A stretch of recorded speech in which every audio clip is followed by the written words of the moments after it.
riverside as deeply as we are to the Winnemem McLeod Riverside. And so we have concerns for these places. I'm glad to be here, and I hope that, you know, we can continue to grow in numbers, because I feel like the masses are the ones who are going to change things. It isn't the lawsuits that we carry, it isn't the ones that we file, the ones that we threaten. It is the people. And when they wake up to the real issues in California, beginning right here, you know, the water issues in California starts right here, off of this mountain. Not just off of the snowpack, but off of the waters that are inside this volcano. And as we go through time, we see the destruction that has happened with people's bright ideas on moving that water and building things on pipelines that where water isn't. They've built up places that they say they can't move now, and so it's our obligation to continue.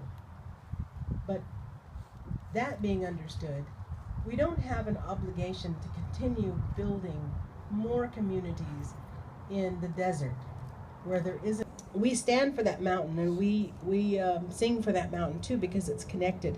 It's related to Mount Shasta. And the native people there also know that. They came here because these mountains are so related. I also have beads from Peru, and the mountains down there are related to these mountains. And I have a bracelet here from New Zealand. That's where our fish swim in their rivers that is much like a river of McLeod. And they came from McLeod over there, and we're struggling to bring them back. And we're struggling with people who claim to have PhDs about fish. But actually, on the last webinar, I hate webinars, but on the last webinar, most of the questions were answered with, gee, we just don't know. We don't know about that. Like, how big will the fish be when they migrate down the river? They've never had fish migrate down the river in their lifetime. So they don't know how long they'll be. Will they be 3 inches? Will they be 2 inches? Or will they be 8 inches? Because that's going to determine how many you can catch in your net. Because they're not looking at allowing the fish to swim back and forth. Right? A wild fish remains wild because it does everything that a wild fish does. And wild fish don't catch truck rides. You know, they just don't get entrapments. They swim all the way to the ocean, and they swim all the way back. And they only do it one time in their lifetime. And so there's a lot of people out there who are guessing about what wild fish need to do and what wild rivers need to have. And so we're praying that, you know, the good people of this area will welcome back the salmon. I know there's a lot of opposition in Siskiyou County about our salmon, and we've run into a little bit of that, but the salmon are native to here. You know, we do a ceremony on our river on the McLeod, and every time I go there and the young people are smoked off and they're told a story and they become the salmon. And when they jump off that first waterfall, I always look down in that pool and I think, one day there's going to be salmon swimming in there. Then how will we jump? Yeah. I have issues around water, and I know that we have participated in some of the meetings up here on Crystal Geyser, and the issues that are stemming from that, and we are opposed to them polluting water. Even if Mount Shasta gets new sewage treatment facilities, it is not a fair trade. It is not the right trade. You know, you're going to take pristine water that's all drinkable and make half of it contaminated to do this. Why would we agree to that? Why would we allow half of the water in the world, and it's going to be shipped around the world, right? And leave us with the contaminated water? Why would we want to do that? For the money. Clear. For the money. For this sewer system? That's it? I mean, what else the 60 jobs or whatever they promised in the beginning, 60 people get to work, and the rest of us, and all of them, have to be left with the contamination. It doesn't seem that that's the right thing to do. That it is a corporate move, and there's a lot of poor communities that are looking for something. But we have to regulate what it is we're gonna defend. And right here in the city park, my grandma was here before this was all developed. And as it got developed, we would come up here, and we would have picnics over here, and she would tell us about this headwaters and how everything started growing up around it. And now, it's a public park, and everybody comes to it. But not everybody treats it right. Not everybody knows how to be in a place that's so sacred. So that same thing is happening to the other springs on this mountain. I don't know if you remember that we fought against the ski lodge. Many of you probably also fought against the ski lodge that was going to be built up there.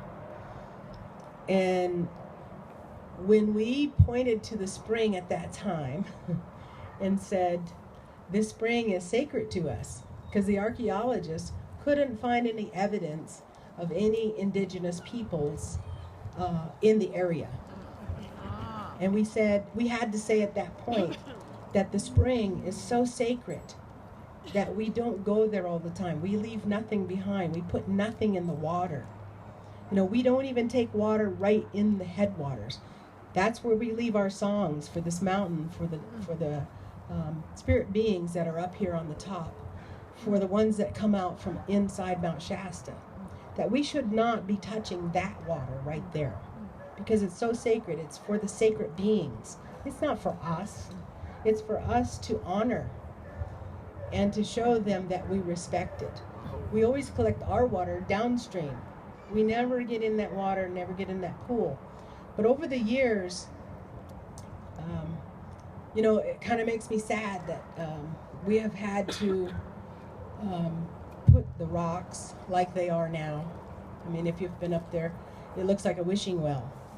But the attempt was to protect the spring. I don't know if any of you had gone up there before there were any rocks at all around it.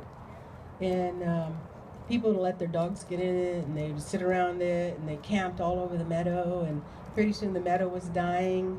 There was trails crisscrossed like a waffle all over the meadow, and all the flowers were dying. And over the years, we have tried to work with the Forest Service to restore the area.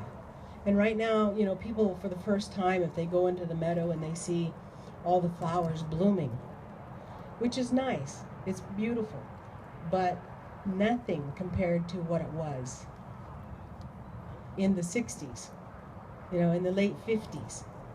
It's nothing compared to the size of the flowers or the numbers of flowers or the moistness of the meadow itself. But, we're making some progress.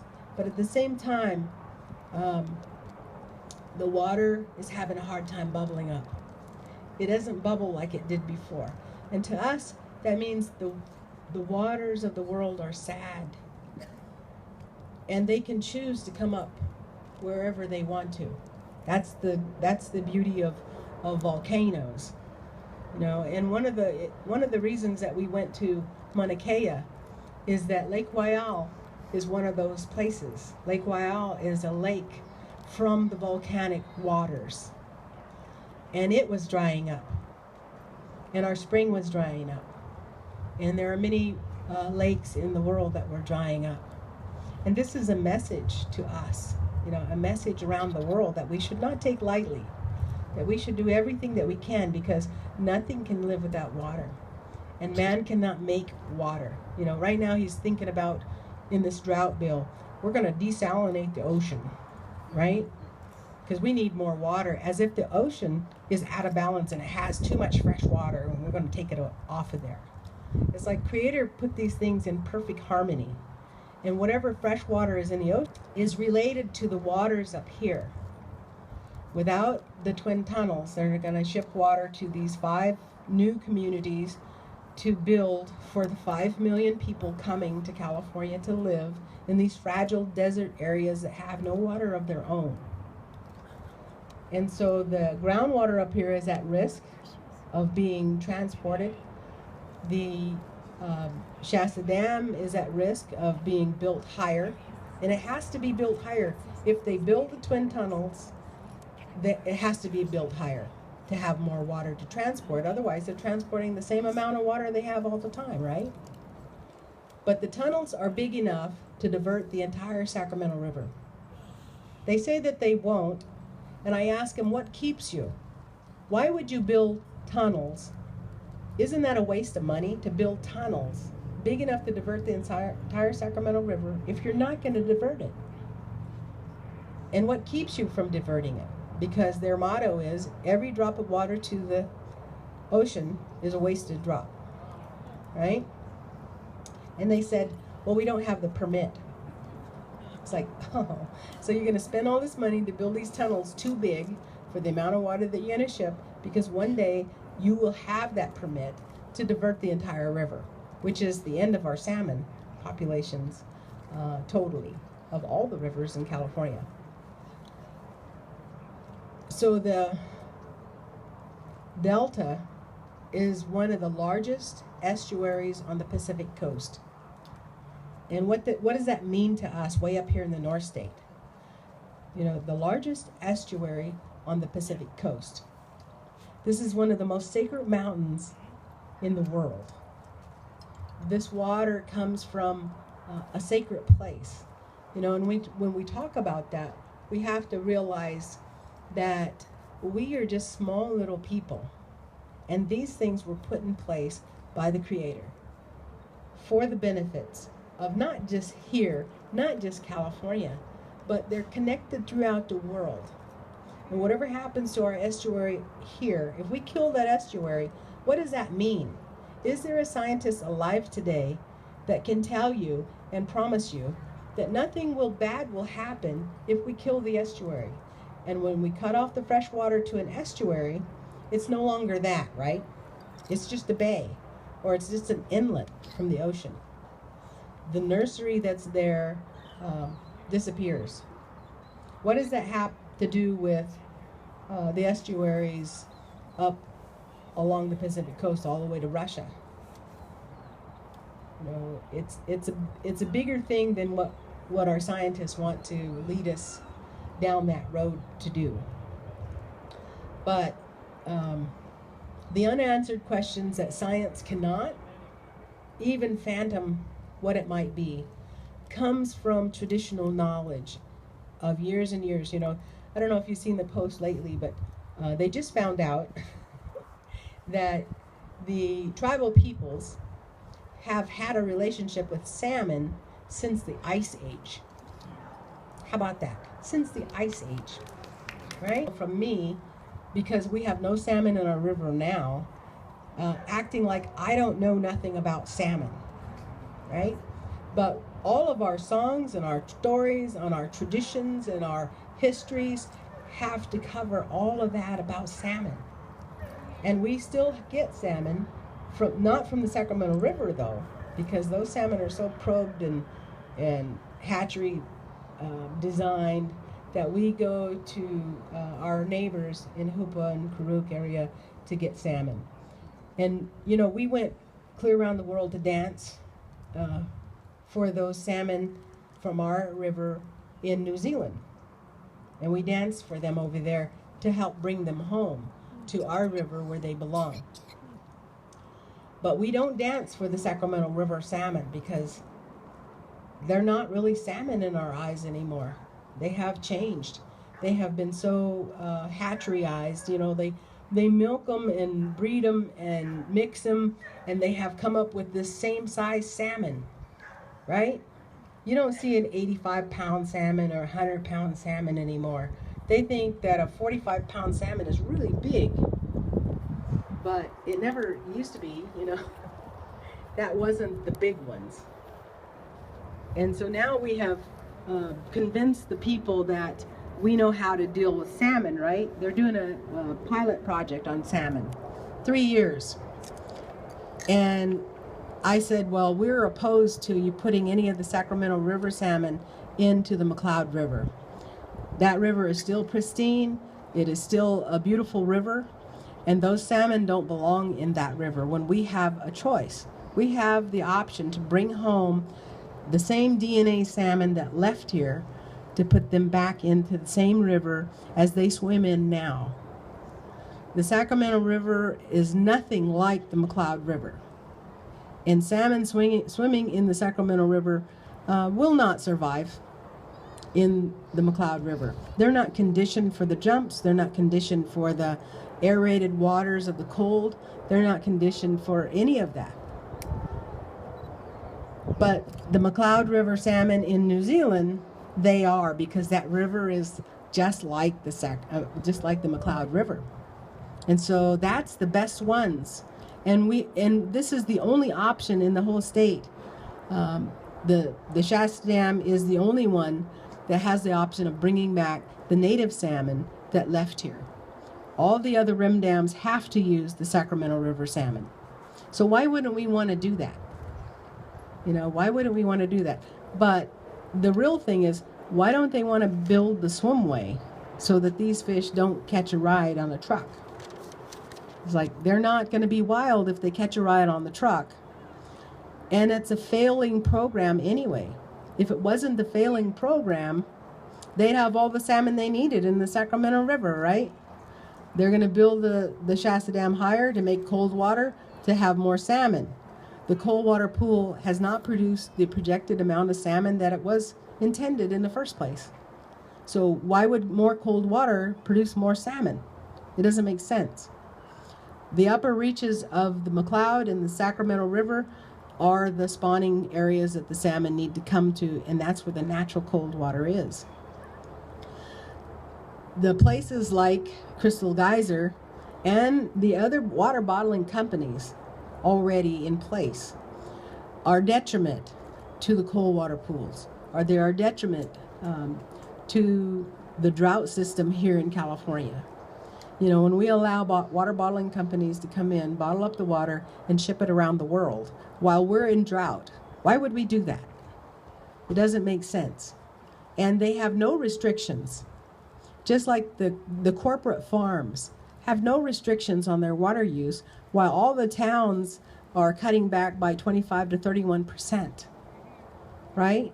And villages like mine, where we don't have green lawns and swimming pools and car washes and sprinkler systems, we can't cut back any more than we already use, because we use very little.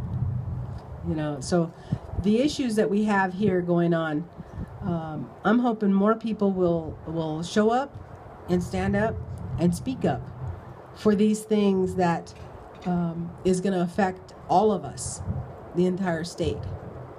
And all of the fish issues right now, they're struggling. And in our culture, they say whatever happens to the salmon happens to us.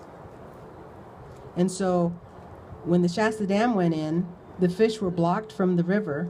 So were we. We lost our homes on the river. We lost access to our way of life. We had to disperse and try to find somewhere to live.